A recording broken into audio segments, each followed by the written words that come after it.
اب اسلام آباد دور نہیں ہے. وزیر اعظم آپ کے پاس 24 آورز ہے. استعفیٰ دو، گھر چلے جاؤ، اسمبلی توڑو. اتنے بڑے بڑے باتیں کر رہے تھے نا بہاری میں. ہمت ہے تو اسمبلی توڑو ہمارا پہنچنے سے پہلے. بھروسہ ہے اس عوام پہ تو آئے، الیکشنز میں آئے، ہمارا مقابلہ کرے. آمنا سامنا ہوگا، آپ کو لگ پتا جائے گا کہ عوام کس کے ساتھ کھڑی ہے.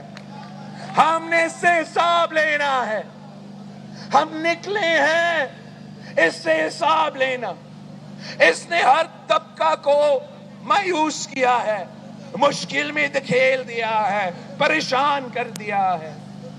جھوٹ بولا آپ سے، ہر نعرہ دھوکہ نکلا، ہر وعدہ دھوکہ نکلا، ہر بات پہ یو ٹرن لیا، اور آج تک اس قوم سے جھوٹ بول رہا ہے. اس نے P T I M F deal کروا کے معاشی بحران پیدا کر دیا ہے. ملک مہنگائی کی سونامی کر دیا. عام آدمی اس مہنگائی کی سونامی میں ڈوب رہے ہیں. اس کی P T I M F deal کی وجہ سے، اس کی نالائکی کی وجہ سے، اس کی نااہلی کی وجہ سے، آپ ان کے اس نالائکی کے بوجھ آپ اٹھا رہے ہو. گجرات کے عوام اٹھا رہے ہیں اپنے بجلی کی بل کی صورت میں، اپنی پیٹرول کی بل کی صورت میں، آپ کی راشنز کے کھانے پینے کے اشیاء کی بل کی صورت میں. آپ اس کی نالائکی کا بوجھ اٹھا رہے ہو. اب کب تک یہ بوجھ اٹھائیں گے؟ کب تک یہ ظلم برداشت کریں گے؟ اب پورا ملک سراپا احتجاج ہے، پورا ملک سراپا احتجاج ہے. اب بس بہت ہو چکا ہے. کٹ پتلی کو جانا ہوگا، سلیکٹڈ کو جانا ہوگا. صاف و شفاف الیکشنز ہمارا مطالبہ ہے. صاف و شفاف الیکشنز کروانے ہیں تاکہ آپ اپنا نمائندہ چن سکیں. جب آپ اپنا نمائندہ چنیں گے تو وہ ہمارا احمد مختار صاحب کی طرح ہوگا. جب آپ اپنا نمائندہ چنیں گے، جب آپ اپنا نمائندہ چنیں گے تو وہ آپ کا دکھ درد کو محسوس کریں گے، آپ کا مسائل سمجھیں گے. جب بھی آپ مشکل میں ہیں تو وہ خود مشکل میں پڑیں گے. وہ آپ کے پاس پہنچیں گے، آپ کے مسائل حل کرنے کی کوشش کریں گے. یہ تو کسی اور کی وجہ سے اقتدار میں ہے، یہ آپ کی ووٹوں کی وجہ سے نہیں، کسی امپائر کی انگلی کی وجہ سے اقتدار میں ہے. اگر وہ کسی اور کی وجہ سے اقتدار میں آیا ہے تو وہ صرف اسی طرف دیکھتا رہتا ہے اور عوام پھستے رہتے ہیں. ہم نے پہلے دن سے اس نالائق کو نہیں مانا. ہم نے اسمبلی فلور پہ اس کے پہلے دن سے اٹھ کے اس کو سلیکٹڈ کا نام دے دیا، اور آج دنیا بھر میں اس کا پہچان یہی ہے. آپ گوگل میں لکھے عمران خان تو وہ آئے گا اس سے سلیکٹڈ وزیر اعظم. دنیا بھر کا پہچان سلیکٹڈ وزیر اعظم.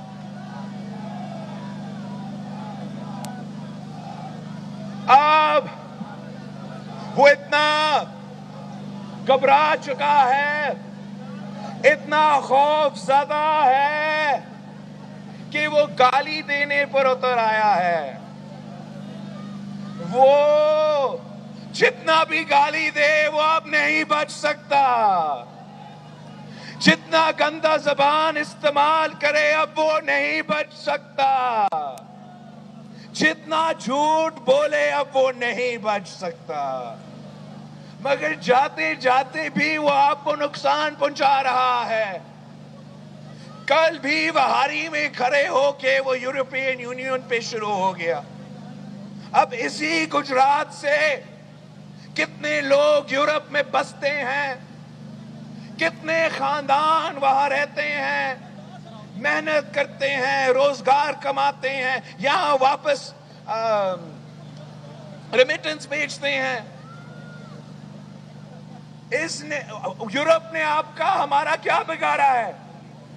ہمارا تو اربوں روپیہ کا ایکسپورٹس ہے یورپ تک۔ پاکستان پیپلز پارٹی کی وجہ سے ہمارا جی ایس پی پلس سٹیٹس ہے ہمارا ایکسپورٹس کے لیے یورپ میں۔ پاکستان کا ایکسپورٹس کو اسپیشل ایکسیس ملتا ہے یورپین مارکیٹ سے۔ گجرات کا انڈسٹری کے لیے، گجرات کا زراعت کے لیے جو اسپیشل ایکسیس ملتا ہے یورپین مارکیٹس میں، وہ صدر زرداری کی وجہ سے، وہ جی ایس پی پلس کی وجہ سے۔ اور وہ گھر ایسے یورپین یونین کے پیچھے پڑ گیا جیسے اس نے تو کشمیر کا فتح کر لیا ہے، پاکستان کے سارے مسئلے حل کر لیا ہے، مہنگائی، بے روزگاری اور غربت ختم۔ اب ہم پاکستان یورپ انویٹ کرنے کے لیے تیار ہے۔ یہ شخص اس عہدے پہ بیٹھنے کے لیے لائق نہیں ہے۔ اس نے جو نقصان اس ملک کو پہنچا ہے وہ تاریخ میں نہیں پہنچا ہے۔ اس نے جتنے قرض 3 سال میں اٹھایا ہے وہ پاکستان کی تاریخ کا قرض اگر آپ ملا کے یہ اس 3 سال کا قرض سے ہم مقابلہ نہیں کر سکتے۔ اس نے بے نظیر انکم سپورٹ پروگرام کو نہیں چھوڑا ہے۔ یہ جو بے نظیر کارڈ پیپلز پارٹی نے دیا تاکہ غریب ترین طبقے تک، غریب ترین عورتوں تک ہم مالی مدد پہنچا سکے، پہلے اس نے بی بی شہید کا نام ہٹا کے، تصویر ہٹا کے یہ سمجھا کہ اگر بی بی شہید کا نام ہٹا دوں تو میں عوام کے دلوں سے بھی بی بی شہید مٹا سکتا ہوں۔ یہ تو اس کی بھول تھا، لیکن اب اس کا ظلم دیکھو کہ وہ غریب ترین خواتین جو اس کی بینیفیشریز ہے اس کو اس پروگرام سے باہر نکالا جا رہا ہے، اور ہمارا روٹ پہ ایسی چند خواتین سامنے بھی آئیں جو احتجاج کر رہے تھے کہ ہمارا اپنا حق چھینا جا رہا ہے، ہم ان کے مقدمہ لڑیں گے۔ یہ ظالم نے تو غریب ترین عورتوں کو بھی نہیں چھوڑا ہے۔ اس ظالم نے ہمارا مزدوروں کا معاشی قتل کیا ہے، ہمارا کسانوں کا معاشی قتل کیا ہے، ہمارا چھوٹے تاجروں کا معاشی قتل کیا ہے، ہمارا نوجوانوں کو، ہمارا طالب علموں کا معاشی قتل کیا ہے۔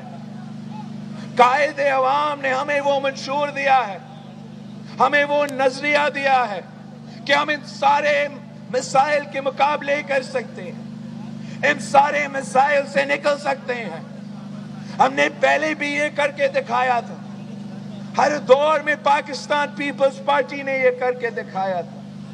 قائد عوام کو ایک ٹوٹا ہوا ملک ملا، قائد عوام نے اس ملک کا ترقی کا بندوبست کیا، قائد عوام نے معیشت کا ترقی کا بندوبست کیا، قائد عوام نے نہ صرف اپنا ملک کا قیادت کی مگر پورا مسلم امہ کو اکٹھا کر کے آپ کا لاہور میں جمع کر کے پاکستان کی قیادت میں، قائد عوام کی قیادت میں جمع کر کے ہم نے یہ پہلے کر کے دکھایا ہے۔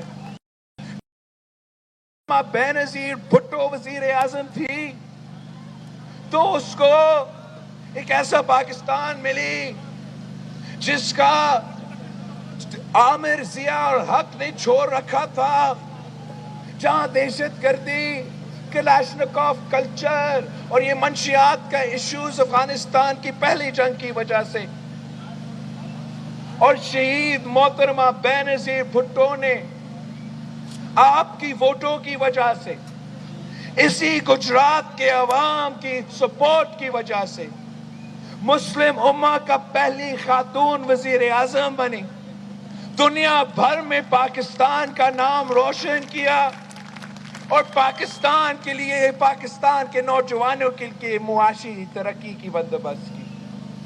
جب شہید بی بی کی شہادت کے بعد صدر زرداری کو حکومت ملا تو پاکستان جل رہا تھا، پختونخوا سے لے کے کراچی تک دہشت گردی کے آگ میں پاکستان جل رہا تھا۔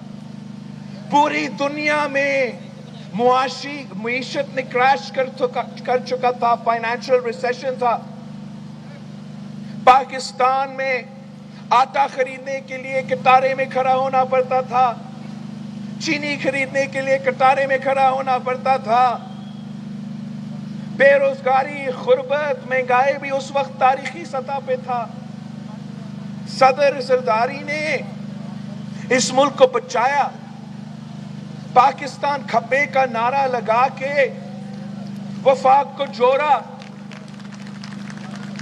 اور 1 سال کے اندر ہی اندر وہی پاکستان جو فوڈ انسیکیور تھا، جو باہر سے گندم، چینی، چاول منگواتا تھا، جو اپنے ڈالرز خرچ کر کے باہر کے کسانوں کے سے فصل خرید کے یہاں امپورٹ کرتا تھا، جس کے شہری قطاروں میں کھڑے کر کے ریشن لینا پڑتا تھا، 1 سال کے اندر ہی اندر ہمارے حکومت میں ہم نہ صرف اپنے ضروریات پورے کیے مگر پاکستان کا گندم، پاکستان کا چاول، پاکستان کا چینی ہم باہر بیچ رہے تھے، اور کسان کا خوشحال ہوئے تھے، ان کا معاشی ترقی ہوا تو پورا ملک کا معاشی ترقی ہوا۔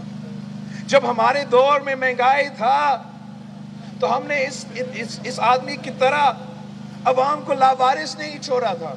بے نظیر کارڈ کا تو میں نے ذکر کیا کہ جب مہنگائی تھا تو ہم نے بے نظیر کارڈ کا بندوبست کیا تاکہ اس مشکل وقت میں ایٹ لیسٹ ہم جو غریب ترین عورتیں ان کو مدد پہنچا سکتے ہیں، مگر ساتھ ساتھ ہم نے اپنا بزرگوں کو بھی لاوارث نہیں چھوڑا۔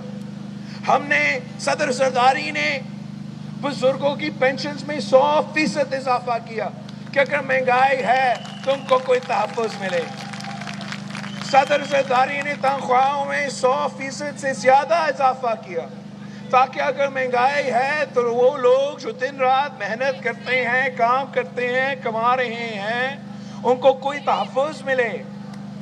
ہم تو دہشت گردی کا جنگ لڑ رہے تھے، اوپر سے مہنگائی کا طوفان تھا، تو صدر زرداری نے خاص طور پہ جو فوج کے سپاہی تھے، جو ہمارا سرحدوں کو بھی ڈیفینڈ کر رہے تھے، دہشت گردی کا بھی مقابلہ کر رہے تھے، ان کا تنخواہ میں 175% اضافہ کیا تاکہ اگر ہم نے اس مہنگائی کا مقابلہ کرنا ہے تو حکومت کو، عوام کو سہولت دینا چاہیے، ریلیف پہنچانا چاہیے۔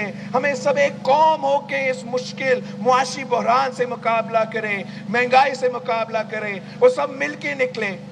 عمران کی طرح ہم نہیں چلا سکتے ہیں کہ عوام کے اوپر بوجھ ڈالتے رہو، پیٹرول کی قیمت میں، بجلی کی قیمت میں تو اضافہ کرتے رہو، ٹیکسز ہر چیز پہ لگاتے رہو، مگر ارب پتی بینکرز کو، سٹاک بروکرز کو اب اربوں روپیہ کا ایمنسٹی اسکیم دلوائے۔ ایسے نہیں ہو سکتا ہے کہ بوجھ کسان اٹھائے، بوجھ مزدور اٹھائے، اور تو ریل اسٹیٹ سیکٹر کو اب 3 سال کے لیے اربوں روپیہ کا ایمنسٹی اسکیم۔ یہ کیسے ملک چل سکتا ہے؟ اگر غریب سفید پوش محنت کش نے بوجھ اٹھانا ہے، مگر یہ انڈسٹریلسٹ کو اربوں روپیہ کا ایمنسٹی، اربوں روپیہ کا ریلیف پہنچاتا ہے۔ یہ تو عمران کا معاشی پالیسی یہ ہے کہ عوام کو تکلیف پہنچانا ہے اور امیروں کو ریلیف پہنچانا ہے۔ انشاءاللہ تعالیٰ آپ اپنا نمائندے چنیں گے، صاف و شفاف الیکشنز ہوں گے، اور جب اب اپنے نمائندے چنیں تو پھر وہ عوام کو ریلیف دیں گے اور اس عمران کو ہم تکلیف دیں گے. نعرے بھٹو.